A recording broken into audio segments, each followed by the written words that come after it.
കുന്നുകരയ്ക്ക് തെരഞ്ഞെടുപ്പ് ആവേശം പകർന്ന LDF തെരഞ്ഞെടുപ്പ് റാലി CPIM സംസ്ഥാന കമ്മിറ്റി അംഗം കെ ചന്ദ്രൻപിള്ള ഉദ്ഘാടനം ചെയ്തു. കളമശ്ശേരി മണ്ഡലത്തിലെ LDF സ്ഥാനാർത്ഥി പി രാജീവിന്റെ തെരഞ്ഞെടുപ്പ് പ്രചരണത്തിന്റെ ഭാഗമായി LDF കുന്നുകരയിൽ സംഘടിപ്പിച്ച തെരഞ്ഞെടുപ്പ് റാലി കുന്നുകരയെ തെരഞ്ഞെടുപ്പ് ആവേശത്തിലാഴ്ത്തി. സ്ത്രീകളും കുട്ടികളുമടക്കം നൂറുകണക്കിന് ആളുകൾ റാലിയിൽ പങ്കെടുത്തു. തുടർന്ന് നടന്ന പൊതുസമ്മേളനം CPIM സംസ്ഥാന കമ്മിറ്റി അംഗം കെ ചന്ദ്രൻപിള്ള ഉദ്ഘാടനം ചെയ്തു. വി ആനന്ദൻ അധ്യക്ഷത വഹിച്ചു. VK അനിൽ സ്വാഗതം പറഞ്ഞു. LDF നേതാക്കളായ സജിമോൻ കോട്ടക്കൽ, LA മോഹനൻ തുടങ്ങി ഒട്ടേറെ പേർ സംസാരിച്ചു.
ട്രംപിനെ അറിയില്ലേ?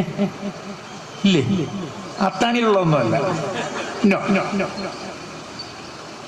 ഒരു രാജ്യം ഭരിക്കുന്ന ആൾക്ക് മാനസിക നില കൃത്യമായിട്ടുണ്ടോ എന്നുള്ളത് എല്ലാ ആഴ്ചയിലും പരിശോധിച്ചില്ലെങ്കിൽ ട്രംപുകൾ ഉണ്ടാവും.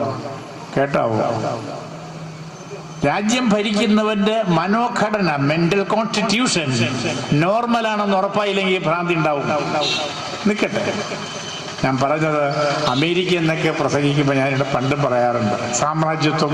അപ്പോൾ നോക്കുന്ന ആളിങ്ങനെ നെറ്റിയൊക്കെ ചോദിച്ചിട്ട് ഈയൊക്കെ എന്താ പ്രശ്നം ചോദിക്കും. പ്രശ്നം കറക്റ്റായിരുന്നു. ലോകം വേറെ വഴിക്ക് പോവുക.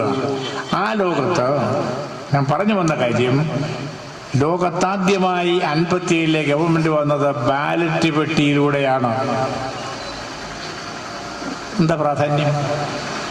കമ്മ്യൂണിസ്റ്റ് പാർട്ടിക്ക് അധികാരം കിട്ടാൻ മറച്ച് വെക്കാതെ ഞങ്ങൾ പറയുന്നു, അധികാരം ബലമായി പിടിക്കും, ഭരണകൂടത്തെ തകർത്ത് പിടിക്കും എന്ന് പറഞ്ഞാൽ മാനിഫെസ്റ്റോ ഇറങ്ങിയത്. അപ്പൊ സായുധ വിപ്ലവം എന്ന് പറയുമ്പോൾ സന്ധ്യക്ക് പേടിയാവുണ്ടോ? കാഞ്ചിയൊക്കെ വലിച്ച് എതിരാളിയെ കൊന്നു അങ്ങനെയൊക്കെ ഒറ്റപ്പുഴ ഒഴുകിയൊക്കെയുള്ള പരിപാടി. അതിന് നിൽക്കാതെയാണ് 57 ഗവൺമെന്റ് ലോകത്താദ്യമായി കമ്മ്യൂണിസ്റ്റ് പാർട്ടി ബാലറ്റിലൂടെ, ബാലറ്റ് എന്ന് വെച്ചാൽ ഇപ്പൊ എല്ലാവർക്കും സാമ്പിൾ ബാലറ്റ് കിട്ടിയിട്ടില്ലേ? ഇല്ലേ? ആ തലയൊന്ന് ആട്ടിക്കൂടെ? വല്ല വിഷമമുള്ള കാര്യമാണ്. നേരത്തെ കൈയടിക്കുന്ന കാര്യം പറഞ്ഞപ്പോൾ പതുക്കെ കൊതുകിന് വിഷമം വല്ല ഒന്ന് പേടിച്ച്. സോ ആ ഗവൺമെന്റ് അന്ന് വന്നത് എല്ലാവരും ഞെട്ടിയെന്നല്ല, അന്ന് ലോകത്തിലെ കമ്മ്യൂണിസ്റ്റ് വിരുദ്ധരുടെ അപ്പോസ്തലന്മാരായ അമേരിക്ക ആ ഗവൺമെന്റിന്റെ പണി ആരംഭിച്ചു. 59 ആ ഗവൺമെന്റിനെ അട്ടിമറിച്ചു.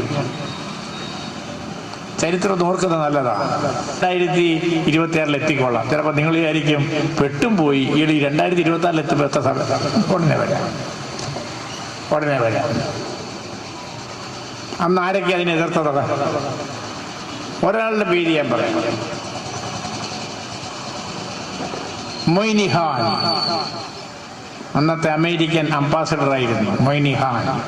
എൻ്റെ പുസ്തകം എഴുതിയതിന് ശേഷം the dangerous place, Kerala the dangerous place, വലിയൊരു പണം കൊടുത്താണ് അന്ന് വിമോചന സമരം നടത്തി. വിമോചന സമരം എന്ന് കേട്ടിട്ടുണ്ടോ?